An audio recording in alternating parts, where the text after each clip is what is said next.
नमस्कार। अगले आधे घंटे तक आप लोग मेरे साथ रहने वाले हैं। इससे पहले शायद ही आपकी मुलाकात मुझ जैसे किसी से हुई हो, लेकिन हम यहाँ मिल रहे हैं। मैं रक्त और मांस से नहीं बल्कि ईंट और पत्थर से बना हूं। मेरी आवाज और सीढ़ियों में नयापन दिख सकता है, लेकिन सच्चाई ये है कि मैं यहाँ इस पहाड़ी पर 19वीं शताब्दी से खड़ा हूँ। मेरी जिंदगी केवल मुझ तक ही सिमटी नहीं है, बल्कि ये शिमला की भी जिंदगी और दास्तां है। मेरा नाम बेंटनी है। ये ऐतिहासिक महल मैं ही हूं।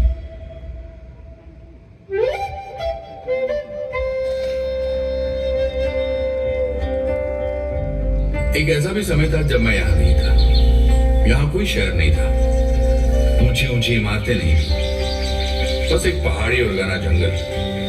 लेकिन उस पहाड़ी और जंगल में जीवन था, जीवंतता थी, भरपूर जिंदा दिली थी। ये पशु पक्षियों से गुलजार था। 18वीं शताब्दी के अंत में शिमला के पूर्व में नेपाल एक शक्तिशाली राष्ट्र बनकर उभर रहा था। 19वीं शताब्दी के पहले दशक में नेपाल के गोरखों ने आज के हिमाचल प्रदेश के एक हिस्से पर कब्जा कर लिया था। इन पहाड़ियों में इन साहसी योद्धाओं ने कुछ स्थानीय शासकों को पराजित किया। महाराज, हम क्या करें? अगर उन पर जरा सी भी आंच आई तो वो हमें मसल कर रख देंगे, इसमें कोई शक नहीं। अंग्रेज भारत में आ गए हैं। उनकी ईस्ट इंडिया कंपनी बहुत शक्तिशाली है और उनके पास विशाल सेना है। चलिए उनसे सहायता मांगते हैं। उनका मदद करें? But why? East India company के डायरेक्टर्स हमें लोगों का सहायता करने के लिए पैसा नहीं देते। हम यहाँ कंपनी के शेयर होल्डर्स के लिए पैसा कमाना आए हैं, न कि सुदूर पहाड़ियों में किसी का मदद करने के लिए। कुछ वर्षों तक कंपनी शांत रही। हिमालय की निचली पहाड़ियों में भारी परिवर्तन होते देखती रही। फिर पूरे यूरोप और भारत के अन्य हिस्सों में कई ऐसी घटनाएं घटी जिनके चलते ब्रिटिश को इन पहाड़ियों में सेनाएं भेजनी पड़ी।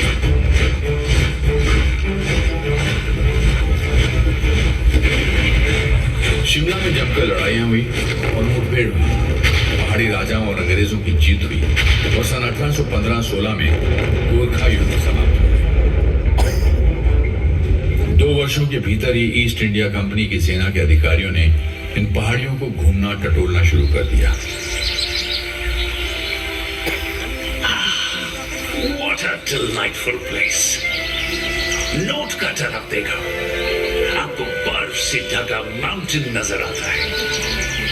चारों तरफ घना जंगल, घास का मैदान and crystal clear water. Sir, क्यों न हम यहाँ घर बना लें? आपका घर में 10 बातों की तुलना में इन पहाड़ियों से बेहतर तरीके से अपना काम कर सकते हैं। कमाल का आइडिया! हम उस पहाड़ी पर घर बनाएगा। What's that? 1822 में मेरे बनने से कुछ दशक पहले कैप्टन चार्ल्स प्रैट कैनेडी ने पहला स्थायी घर बनाया, जहां आगे चलकर शिमला शहर बचा। 1831 में कैनेडी हाउस में एक मेहमान का यहां आना हुआ, जिसका नाम था विक्टर जैकपॉट।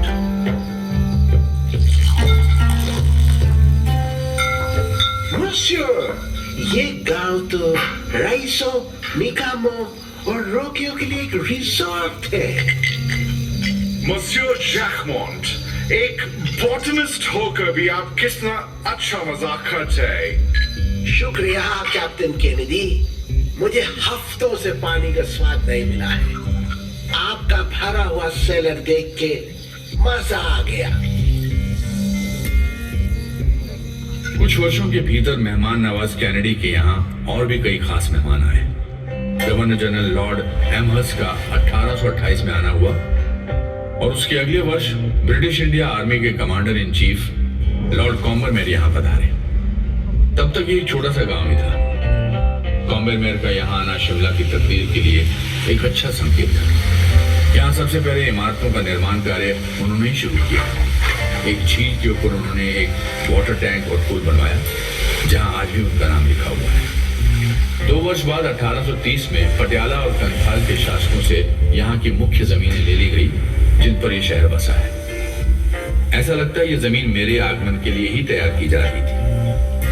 वर्ष 1831 तक इस जगह पर 60 घर थे। इस जगह को अलग अलग नामों से जाना जाता है, शुमला, शिमला और शिमला। हो सकता है कि ये नाम पटिया से पाटे गए और छोटे मंदिर शिमलिया या स्थानीय देवी शमला देवी के नाम पर ही है। लेकिन ये चीज इतिहास के पन्नों पर कहीं खो गई है और इस बात को हम निश्चित तौर पर शायद कभी नहीं जान पाएंगे। मुझसे ठीक नीचे उतरने वाली सड़क पर कालीबाड़ी मंदिर, मुख्य प्रतिमा काले रंग के संगमरमर की बनी है, जिसके पीछे शिला रूप में 2 मूर्तियां हैं। ऐसा माना जाता है कि ये प्रतिमाएं अपने मूल रूप में हैं, जो जाखू पहाड़ी पर स्थित मंदिर की है। कुछ रोम की तरह शिमला में भी 7-8 पहाड़ियां हैं। पश्चिम में प्रॉस्पेक्ट हिल है, जिस पर कामना देवी का मंदिर है। पश्चिम में ही समर हिल है और पॉटर्स हिल भी है। फिर ऑब्जर्वेटरी हिल है, जिसके ऊपर पुराना वाइसरीगल लॉज है। इससे सटे ही इनवरम हिल है, जहां स्टेट म्यूजियम है। वो जाखू पहाड़ी है जिसके बारे में मैंने अभी आपको बताया। और फिर इलिसियम हिल है, इसी का विस्तार है। इस पर ऑकलैंड हाउस स्कूल व अन्य इमारतें हैं। और अंत में ये पहाड़ी है, जैसा कि आप अनुमान लगा सकते हैं, इसे बेंटनी हिल कहा जाता है। लेकिन शिमला में अलग अलग धर्मों के कई पवित्र स्थान हैं, जो एक दूसरे के आसपास ही हैं। क्राइस्ट चर्च शिमला का सबसे पुराना चर्च है और यह रिज पर है। यह आसमान में शहर के हस्ताक्षर जैसा लगता है।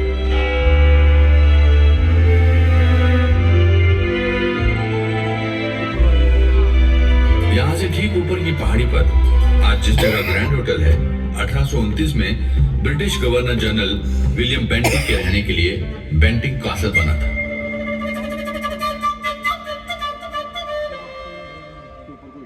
बेंटनी यानी कि मैं जहां हम बैठे हैं थोड़ा नीचे था और इसका नाम भी माननीय के नाम पर ही था। 1880 के दशक में सिरमौर राज्य के राजा शमशेर प्रकाश ने शिमला में कई जमीनें खरीदी। यहाँ ये बता देना जरूरी है कि सिरमौर शिमला के ठीक पूर्व में स्थित है और यहाँ गोरखों के साथ कई भीषण लड़ाइयां लड़ी गई। फिर उन्हीं जमीनों में से एक कैप्टन गॉर्डन का भी कॉटेज था। राजा शमशेर प्रकाश के सुपुत्र और राज्य के वारिस राजा सुरेंद्र प्रकाश ने अपनी निगरानी में से यहाँ एक आलीशान महल बनवाया। इसके लिए राजा ने मिस्टर टी.ई.जी. कूपर की सहायता ली और 20वीं शताब्दी की शुरुआत के साथ शिमला के सुंदर किरदार का मैं भी एक हिस्सा बन गया। अब मुझे करीब से देखिए, मैं पूरी दरिया दिली के साथ बना हूं। मेरे सामने का हिस्सा वास्तुशिल्प कला का अनूठा नमूना। मेरी बेल बूटेदार सजावटें और तराशे गए दीवार गिर देखने में एल्प्स की इमारत जैसे लगते हैं। मेरी छत पर बुर्ज बने हुए हैं और बरामदे के ऊपर पगोड़ा है, जिसमें सरदोजी का काम किया गया है। मेरी गिनती शिमला की प्रसिद्ध इमारतों में होती है। किसी ने मुझे सिरमौरी ब्रॉक शैली का अद्भुत रूप बताते हुए मेरी और मुझे बनाने वालों की उत्तम प्रशंसा भी की। साल दर साल बीतते चले गए और मेरी उम्र बढ़ती गई। मेरे किरदार में कई पहलू जुड़े। दोनों विश्व युद्धों के दौरान सिरमौर के राजाओं ने अंग्रेजी सरकार के सैनिकों के लिए मेरे उपयोग की अनुमति दी।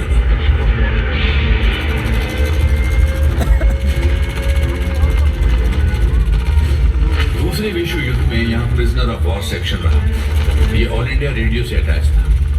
यहाँ से ज्यादातर इटली के उन बंदियों का संदेश भेजा जाता था जिन्हें धर्मशाला के पास यौल में दफना दिया गया। आजादी की ठीक बाद मशहूर अखबार द ट्रिब्यून जो लाहौर में था, यहाँ से छपना शुरू हो गया और इसके चंडीगढ़ शिफ्ट होने तक यही चलता रहा। ओ हाँ, क्या आपने बाहर की रेलिंग्स देखी जिस पर सिरमौर का राज्य चिन्ह अंकित? ये रेलिंग्स सिरमौर की राजधानी नाहन में ढलवा लोहे से बनाई गई और ये ढलाई खाना हिमाचल में आने वाले प्रथम उद्योगों में से एक। ये रेलिंग्स और शानदार दरवाजा लगने से पहले ही मैंने शिमला म्युनिसिपैलिटी को वचन दिया था कि प्रॉपर्टी के भीतर लगे देवदार के विशाल पेड़ों को कोई नुकसान नहीं होगा और और इनमें से 2 पूज्य वृक्ष अभी भी हैं। जाहिर है कि शिमला में बंदरों की भरमार है जो इन पहाड़ियों की टहनियों से झूला झूलते रहते हैं और अपनी हरकतों से मेरा मनोरंजन करते रहते हैं।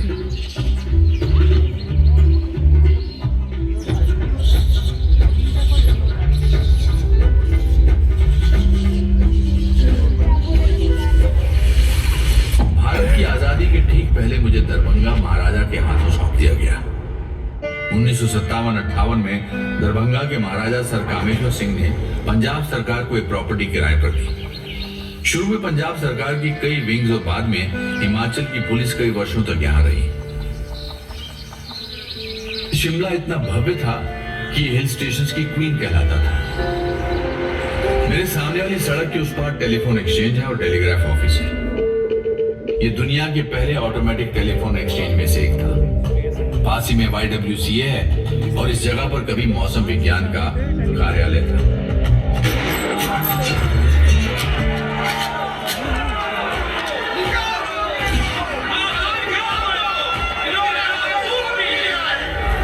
उत्तर भारत के लिए 1857 की शुरुआत शांतिपूर्ण थी, लेकिन इस शांति की गोद में एक तूफान पड़ रहा था। ये तूफान भारत की आजादी की पहली लड़ाई के रूप में दिखा और इसने भारत में ईस्ट इंडिया कंपनी के क्रूर शासन की जड़ें हिला दी। सेवकों ने अभी बाजार में सुना है कि शिमला के पास के जचोक कंट्रोलमेंट के लोगों ने भी विद्रोह कर दिया है। बकवास, वो कभी भी नमक हरामी नहीं करेगा। वो हमारे खिलाफ खड़े नहीं होगा। शिमला बैंक यहाँ से थोड़ी दूरी पर ही है, जहाँ आज ग्रैंड होटल है। अधिकांश यूरोपियंस वहां इकट्ठा हो गए थे। हालांकि भारत में अंग्रेजों के अन्याय और अत्याचार के खिलाफ इस विस्फोटक क्रांति का प्रभाव शिमला के अधिकांश हिस्सों में ना के बराबर रहा, लेकिन बाकी देश में इसकी आग भड़क चुकी थी। इसके भयंकर परिणाम देखने को मिले और पूरे के पूरे गांव में आग लगा दी। शक्तिशाली और लुटेरी ईस्ट इंडिया कंपनी का अस्तित्व समाप्त हो गया और सारे अधिकार व शक्तियां ब्रिटानिया हुकूमत ने अपने हाथों में ले ली। अब भारत सरकार के प्रमुख का पदनाम गवर्नर जनरल ऑफ इंडिया और वायसराय कर दिया गया।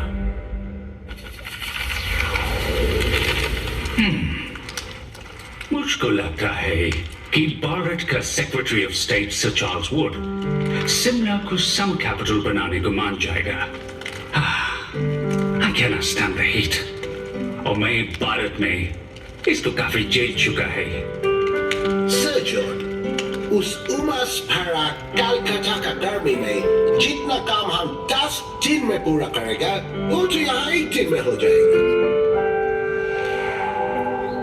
1864 में सर जॉन लॉरेंस के वायसराय बनने के बाद शिमला शहर आधिकारिक रूप से भारत की ग्रीष्मकालीन राजधानी बन गया। हालांकि इसे समर कैपिटल का नाम तो दिया गया, लेकिन वर्ष के अधिकांश समय सरकारी कामकाज यहीं से होता था और फिर जाड़े के महीनों में शिमला से कोसों दूर कलकत्ता चला जाता था और उसके बाद नई दिल्ली। ये गांव शक्ति का केंद्र बन गया था। वायसराय के शिमला के थंडर क्लाउड हाउस से धरती पर मनुष्य की आबादी के 5वें हिस्से पर शासन चला करता था। क्या कोई लड़ाई चल रही है बाबा? इतने सारे लोग हाथियों और घोड़ों पर बड़े बड़े बक्से लाद कर कहाँ ले जा रहे हैं? वो बस भारत सरकार की फाइल्स और पेपर्स कलकत्ता से शिमला और शिमला से कलकत्ता ले जा रहे हैं। ओह, क्या तुम्हें पता है कि जब भारत सरकार कोई फैसला लेना नहीं चाहती तो वो क्या करती है? क्या करती है बाबा? फाइल पर एक टिप्पणी कर दी जाती है। कलकत्ता में चर्चा करें या शिमला में चर्चा करें और इस तरह वर्षों बीत जाते हैं। अच्छा, और तब तक उस अधिकारी के रिटायर होने या वापस इंग्लैंड जाने का समय हो जाता है। ओह, ऐसी बात। यदि आप कुछ बनना चाहते हैं तो शिमला जाइए। यदि आपको किसी से शादी करना है तो शिमला जाइए। ये ब्रिटिश एम्पायर के सबसे शानदार आउटपोस्ट है और वाइस रीगल लॉज का न्योता कभी भी मत ठुकराना। शिमला में अपनी तकदीर आजमाने वाले आकर्षक नवयुवकों का जमावड़ा लगता है। यहाँ ग्रास विडोज यानी कि अपने पति द्वारा छोड़ दी गई या पति से दूर रह रही ऐसी शादीशुदा औरतें आती थी जो मैदानों की तपती धूप और अपने पतियों दोनों से ही छुटकारा चाहती थी। फिशिंग फ्लीट के सदस्यों के रूप में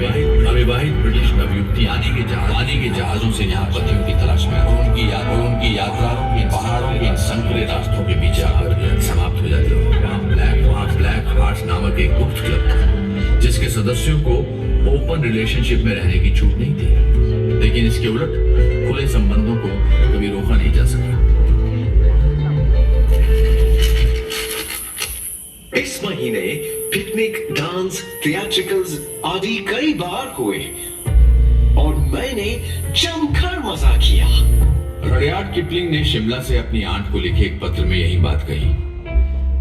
भविष्य के नामी लेखक और नोबेल पुरस्कार विजेता किपलिंग ने शहर के गौरवमयी वर्षों के बारे में लिखा।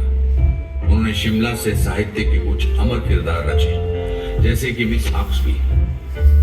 मिस हॉक्सबी असली जिंदगी से जुड़ी किरदार थी और इनमें सांप जैसी धूर्तता, मर्दों जैसी तर्कशीलता, बच्चों जैसी निर्भीकता और औरतों का प्रिय चरित्र सभी मौजूद थे। रडियार्ड किपलिंग इस शहर से जुड़े बड़े साहित्यकारों में अकेले नहीं थे। समय के साथ इस सूची में कई बड़े नाम जुड़े, जिसमें नोबेल पुरस्कार विजेता और भारत के राष्ट्रगान के रचयिता रविंद्रनाथ टैगोर शामिल रहे। एम काय, इदरीश शाह, निर्मल वर्मा, कृष्णा सोबती, मोहन राकेश, भीष्म सानी और रस्किन बॉन्ड जैसे लेखकों और उपन्यासकारों का संबंध भी शिमला से रहा। एमेचर ड्रामेटिक क्लब के सदस्य पेशे से कलाकार हैं, और जो उनमें से कुछ शौकिया तौर पर सरकारी नौकरी में हैं। किसी भी प्रोफेशनल कंपनी के लिए शिमला में कोई गुंजाइश नहीं है, क्योंकि स्थानीय शौकिया कलाकार किराए पर थिएटर नहीं देने वाले। इसका कारण ये है कि वो हमेशा रिहर्सल करते रहते हैं और भूमिकाएं बदलते रहते हैं, और उनमें प्रमुख भूमिकाओं को लेकर लगातार टकरार होता रहता है। 20वीं शताब्दी के शुरू में लेखक डोज ने शिमला के मशहूर एमेचर ड्रामेटिक क्लब के बारे में यही कहा था। वाइसरेगल लॉज के ही आर्किटेक्ट हेनरी अर्विन ने टाउन हॉल को भी डिजाइन किया था। गॉथिक शैली में निर्मित ये विशाल टाउन हॉल 1887 में बनकर तैयार हुआ। इस इमारत में गेटी थिएटर व क्लब के अलावा अन्य संस्थाएं भी थी। इस थिएटर में अनगिनत जानी मानी हस्तियों ने अपने कार्यक्रम प्रस्तुत किए और यहाँ से कई कलाकार अपने करियर में ऊंचाइयां छू चुके हैं। वाइसराय लॉर्ड लिटन ने वॉलपोल नामक नाटक लिखा। बॉय स्काउट मूवमेंट के संस्थापक रॉबर्ट बेडन पावल और रडियार्ड किपलिंग व मैरी मार्गरेट जैसे लेखक यहाँ अभिनय कर चुके हैं। कलाकार अमृता शेरगिल 7 वर्षों तक शिमला में रही। उन्होंने भी युवावस्था में यहाँ अभिनय किया। ऐसा माना जाता है कि गायक के.एल. सहगल ने अपना पहला सार्वजनिक कार्यक्रम गेटी में ही प्रस्तुत किया। कैंडल्स, पृथ्वीराज कपूर, अनुपम खेर और कई अन्य नाम इस महान थिएटर से जुड़े हैं। 2009 में इसका व्यापक रूप से रेनोवेशन किया गया और आज गेटी थिएटर कॉम्प्लेक्स शिमला के सांस्कृतिक जीवन का केंद्र है।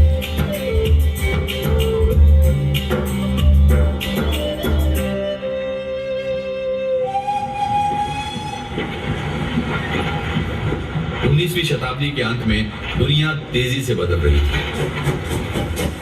पहली औद्योगिक क्रांति का प्रभाव दुनिया के कोने कोने में दिख रहा था। स्टीम रेल इसी बदलाव का एक बहुत बड़ा हिस्सा थी। अभी हमें और कितने सर्वे करना है? कालका से शिमला के बीच रेलवे लाइन बिछाने में कितना समय लगेगा? बढ़ते रहो, हम सुरंगों और कुछ अलाइनमेंट्स में फंसे हैं। साहिब, हमें एक व्यक्ति के बारे में बताया गया है जो शायद हमारी मदद कर सके। उसका नाम भलकू है साहिब। उसने 1850 के दशक में ग्रेट हिंदुस्तान तिब्बत रोड बनाने में काम किया था। ठीक है, चलकर उससे बात करते हैं और देखता है कि क्या होते हैं। बिल्कुल सही मिस्टर हैरोल्ड। सर, शिमला को गढ़ने में सिर्फ अमीर और ताकतवर लोगों का ही योगदान नहीं था। कालका शिमला रेलवे लाइन बनाने में हजारों की संख्या में मजदूरों ने काम किया। लोगों की माने तो जब रेल पटरी का निर्माण शुरू हुआ तब भलकू, जिसने 1850 में ग्रेट हिंदुस्तान तिब्बत रोड बनाने में काम किया था, उम्र दराज हो चुका था। कहा जाता है कि चीफ इंजीनियर और रेलवे के एजेंट एच.एस. हैरिंगटन के आगे आगे एक लंबे कद के कर्मचारी के साथ चलते हुए उसने रेलवे लाइन निकालने का रास्ता दिखाया। स्थानीय लोरियों में बताया जाता है कि उनके ग्राम देवता ने सपने में आकर उन्हें इस रेलवे लाइन का रास्ता बताया था और कुछ लोगों का मानना है कि कालका और शिमला के बीच 19 स्टेशनों से गुजरने वाली इस पटरी का खाका उन्होंने ही तैयार किया। आज कालका शिमला रेलवे लाइन यूनेस्को की विश्व धरोहर सूची में शामिल है।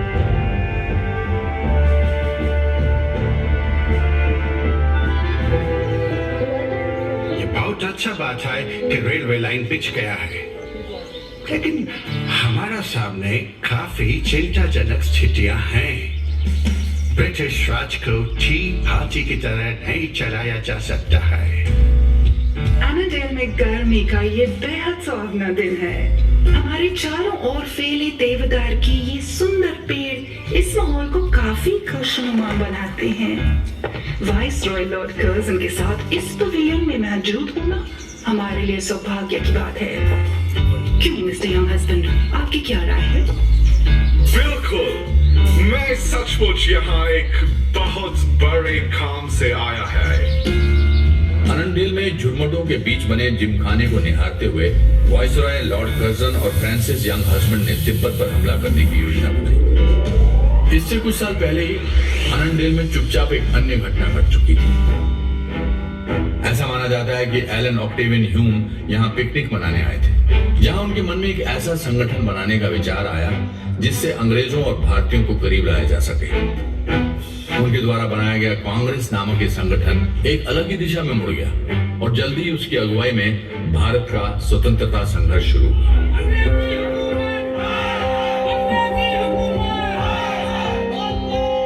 एक बात और, डुरंट फुटबॉल टूर्नामेंट जो आज भी खेला जाता है की शुरुआत अनंडेल से हुई।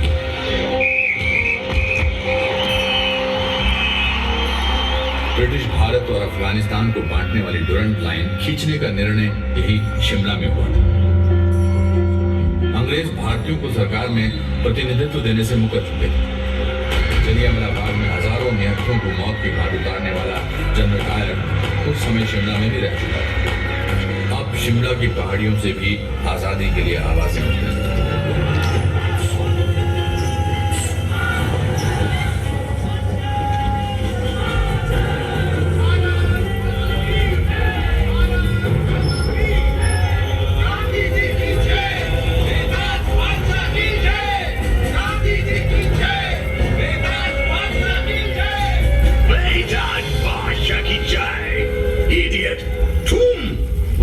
सबसे पावरफुल गवर्नमेंट को हराने का ड्रीम करता है। वंदे मातरम, वंदे। मैंने इस पहाड़ी से देखा है कि हजारों वर्षों की हुकूमत कैसे सिर्फ 3 दशकों के भीतर समाप्त हो गई। 1921 में भारत के ब्रिटिश वाइसरॉय लॉर्ड रेडिंग ने गांधी जी को शिमला आने के लिए निमंत्रण दिया था। उसी वर्ष दिसंबर में प्रिंस ऑफ वेल्स के आगमन के पूर्व भारत में शांति का माहौल कायम करने की कोशिश में ये बैठक बुलाई गई थी। दमनकारी रॉलेट एक्ट 1919 के विरोध में देश भर में गांधी जी द्वारा चलाए जा रहे आंदोलन की लहर से अंग्रेजी राज पहले ही घबराया हुआ था। इस काले कानून के तहत किसी भी भारतीय को बिना कोई कारण बताए अनिश्चित समय के लिए जेल में डाला जा सकता। उनका कहना था, नो दलील, नो वकील, नो अपील।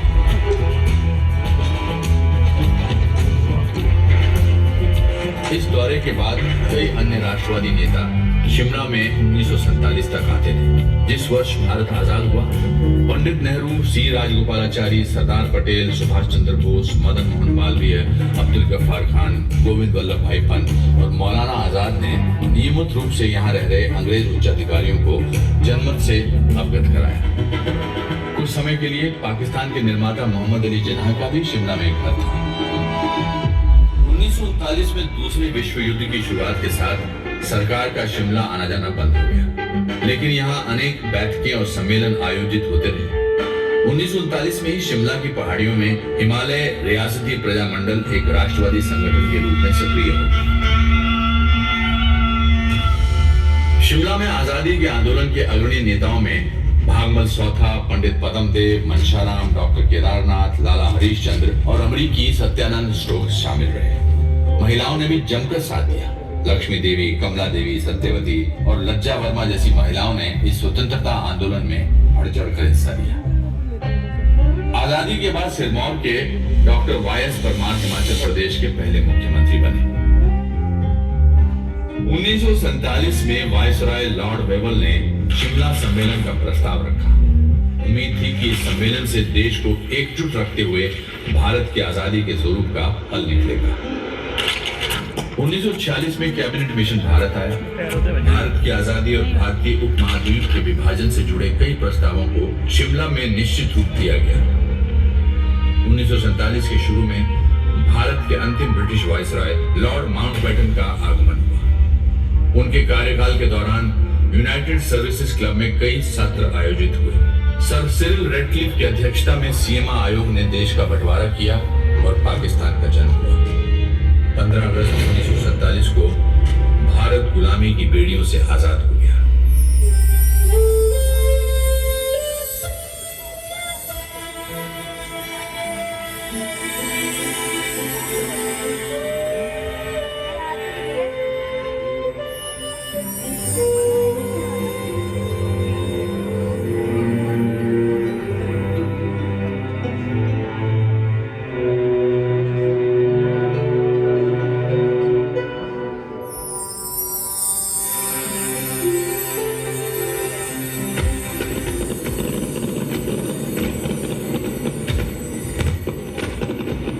तेजी से वर्ष दर वर्ष बीतते चले गए और 1 नवंबर 1966 को शिमला पंजाब से अलग होकर हिमाचल प्रदेश की राजधानी बनी।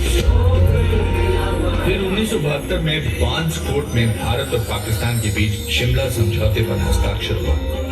बांसकोट ही आज का राजभवन है। विस यूनिटा फ्रंटियर यानी एकता में बल। पहले के सिरमौर रियासत का यही ध्येय वाक्य था, जिनका राज्य चिन्ह इस आलीशान इमारत की रेलिंग्स पर अंकित है। और शिमला या शिमला, इस बारे में क्या कहेंगे? आप किसी भी नाम से इस जगह को पुकार सकते हैं। कुछ ही ऐसे देश होंगे जहां के किसी अकेले शहर का इतिहास शिमला जैसा समृद्ध है।